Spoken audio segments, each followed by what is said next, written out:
минувшую среду Республика Коми отметила день рождения. В этом году ей исполнилось 97 лет. Праздничные мероприятия затронули каждый уголок региона. Концертные программы, народные гуляния, выставки и еще много разных мероприятий муниципалитеты посвятили любимому краю. С размахом день рождения региона отметил и Сосногорский район. Давайте вспомним, как это было.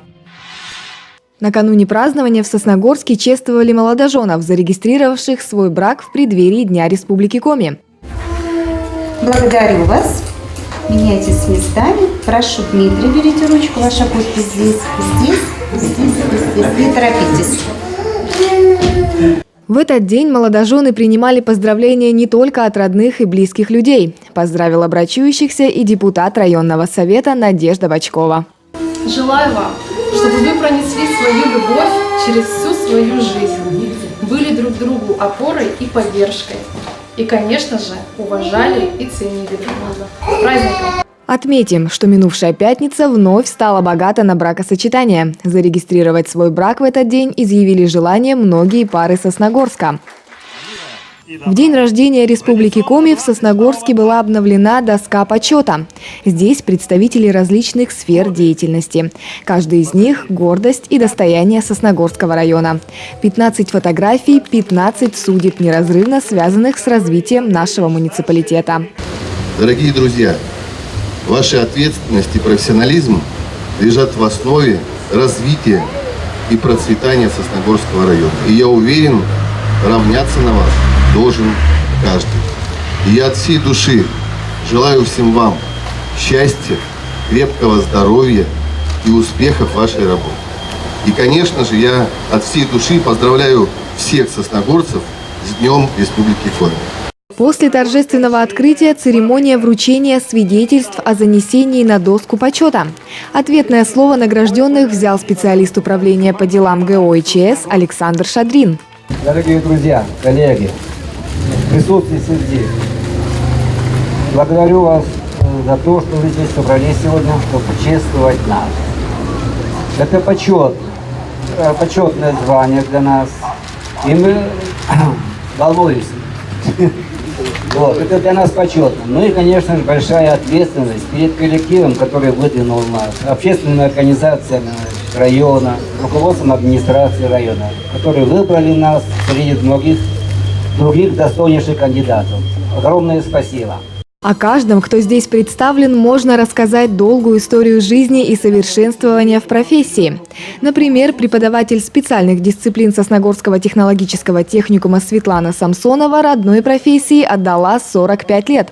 В далеком 1973 году прошлого века она пришла мастером производственного обучения в Сосногорское железнодорожное училище. А теперь армия ее выпускников насчитывает уже более 4000 человек.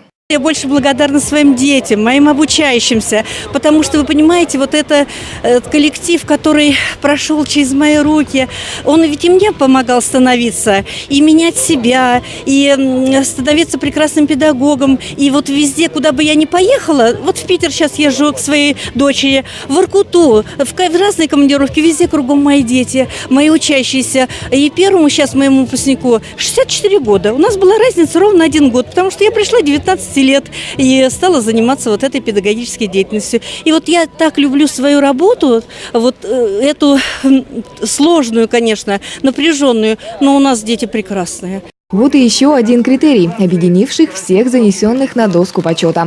Любовь к своей работе, делу, которому служат всю жизнь. Именно эти люди служат примером не только своим детям, но и всему подрастающему поколению муниципалитета. Кульминацией празднования Дня Республики Коми стал концерт, который прошел на площади возле Дома культуры «Горизонт». На сцене как известные сосногорские артисты, так и гости из столицы региона. Родная, родная земля, холмы и равнины, леса и поля, ты доброй судьбою на счастье дана, одна ты на свете и сердце одна. А вот диджеи из Ухты наполнили площадь танцевальными ритмами. В этот вечер можно было не только посмотреть концерт, но и сделать доброе дело. Уже не первый раз участники школы волонтеров проводят благотворительную акцию. Сегодня в День Республики Коми мы решили изготовить вот такие коми-национальные шанги. Люди покупают, некоторые дают намного больше, чем они стоят. Вырученные средства, которых пойдут на лечение Гоши Москалева и Кирилла Жиренкова. Ребятам требуется реабилитация. Завершилось празднование Дня Республики в Сосногорске световым шоу.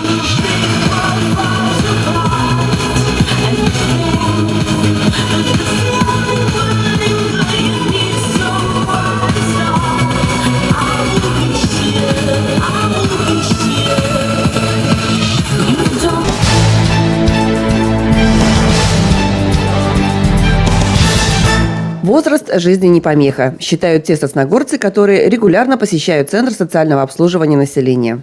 Многим из них уже далеко не только за 50, но и за 60. Однако сидеть дома они не намерены. Мастер-классы и выставки, походы и лектории – это лишь малая часть мероприятий, в которых не только они могут поучаствовать, но и выступить их организаторами, как, например, известный в районе краевед Валерий Хозяинов. Здесь я уже проводил урок, значит, мини-урока, презентацию. Географический центр Республики Коми. Потом, значит, рассказал о нашем герое социалистического труда Алексея Ивановича Терентьева. Говорят, что интересно было. Участвую у них во всех этих конкурсах, фотоконкурсах особенно люблю. Валерий Иванович в прошлом году получил официально статус серебряного волонтера и теперь старается ему соответствовать. Имея богатейшие знания об истории родного края, он с удовольствием делится ими и радуется, когда что-то удается воплотить на практике, как, например, поездку на лосеферму в соседний район. В связи с этим проектом у меня сбылась моя мечта посмотреть, что за лосеферма это. Вот. Очень понравилось. Не уступает Валерию Ивановичу в жизнелюбии и Александра Куляева. В этом году ей исполняется 75 лет, однако времени на простое сиденье дома у нее нет. На сегодняшний день Александра Алексеевна оказывает волонтерскую помощь инвалидам и говорит, что это делать ей нравится. Я поздравляю с днем рождения, с праздниками со всеми своих инвалидов. Хожу по домам с подарками, навещаю их, значит, там что-то помогаю, кому-то в аптеку сходить, кому-то в магазин сходить, вот, и так навещаю. Вот это моя, как сказать, работа добровольная. А вам самой, получается, нравится, да? Мне очень нравится. Я занята, я считаю, что я востребована, понимаете? Вот это мне и нравится. Александра Ивановна всегда вела активный образ жизни и сейчас изменять своим привычкам не собирается. Мне эта работа нравится. Я не люблю дома сидеть, вот на диване просиживать. И что-то инвалидам своим там на дому расскажу, новости какие-то позвоню, мероприятия какие-то, я им сообщу, чтобы они посещали тоже. Психологи говорят, что после 50 наступает потенциально самый яркий и счастливый период в жизни человека. К этому времени он накапливает достаточно опыта, чтобы найти собственный способ быть счастливым. Как говорят наши собеседники, это самое лучшее время для покорения новых эверестов. Они полны сил, энергии и сумели сохранить полноту жизни и способность получать удовольствие от каждого прожитого дня.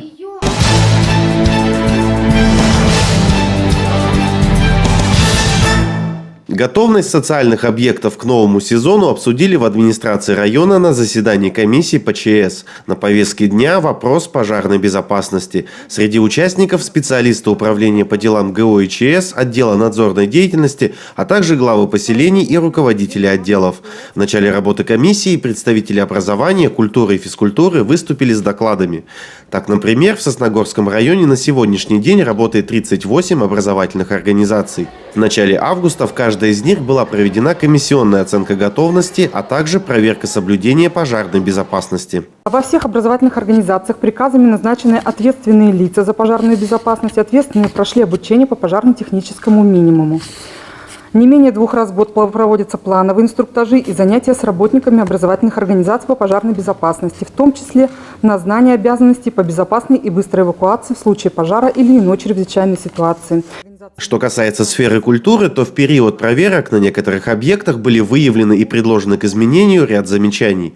По словам руководителя отдела культуры, для этих целей уже составлен план мероприятий и назначены ответственные лица за их исполнение.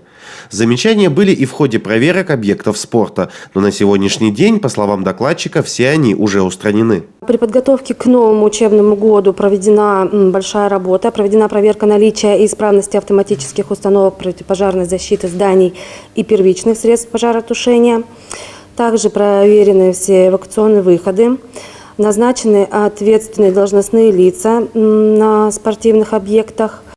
А уже на сентябрь запланированы учения по эвакуации персонала, воспитанников и посетителей учреждений в случае чрезвычайных ситуаций. В целом, к новому безопасному сезону объекты спорта, культуры и образования готовы.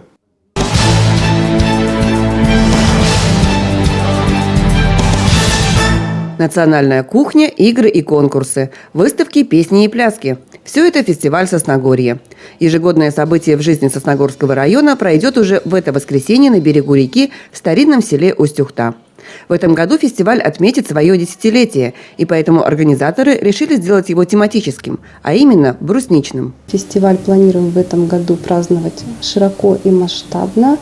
Запланировано оно у нас как брусничное Сосногорье. Шаньга у нас будет из брусники. Много очень мастер-классов и дегустационных блюд будет связано именно с брусникой. Также в концертной программе мы будем много чего уделять этой северной ягоде. Не забыли организаторы и о традиционных элементах фестиваля – хоровод вокруг костра дружбы и приготовлении большой ухи. О национальностях, которые проживают на территории муниципалитета, расскажут и покажут представители культурных автономий. Интересные викторины и конкурсы для всех желающих проведут сотрудники городской библиотеки и историко-краеведческого музея. Музей представит выставку мастеров декоративно-прикладного искусства, мастеров нашего района. Далее ждет наших гостей музейный квест по коми-охотничьему календарю. Очень интересный квест. Беспроигрышная музейная игра «Верю, не верю». А вот для любителей здорового образа жизни будет представлена обширная спортивная программа. Большинство состязаний и конкурсов – национальные игры народов Коми. Праздничную атмосферу фестивалю создаст концертная программа. На сцену выйдут самодеятельные артисты со всех уголков Сосногорского района, а также коллективы из других муниципалитетов. Специальным гостем Сосногорья станет группа «Балалайка» из столицы республики.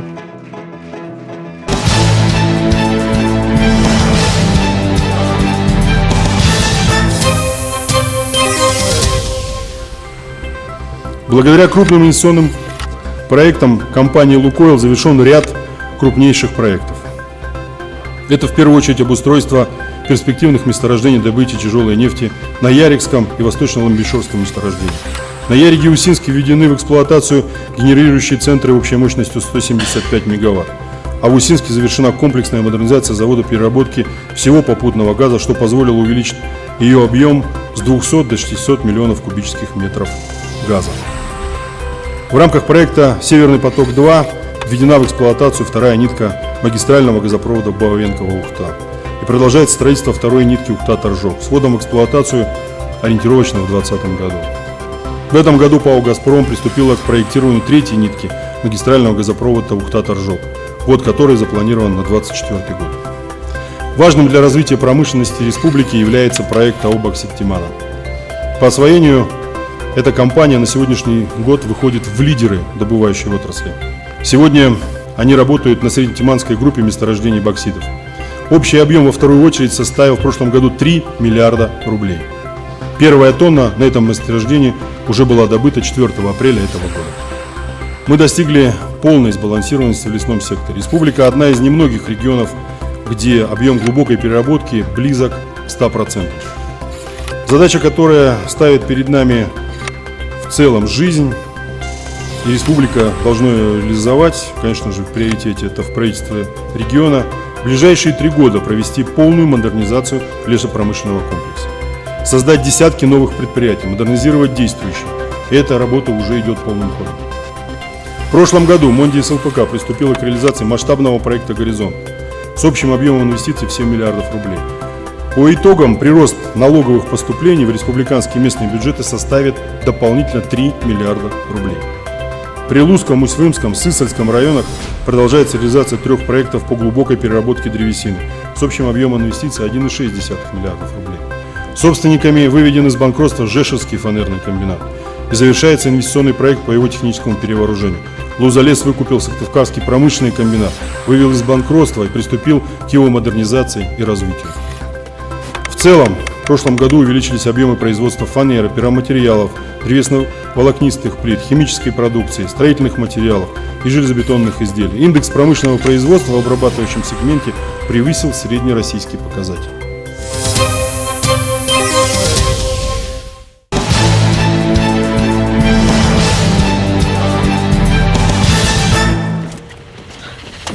Давай, шеф.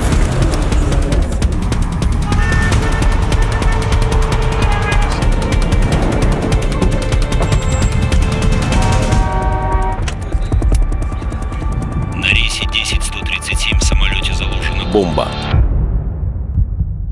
По техническим причинам просим всех покинуть самолет через переднюю дверь.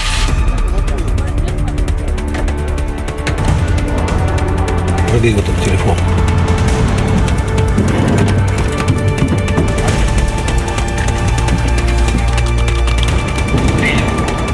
У меня самолет.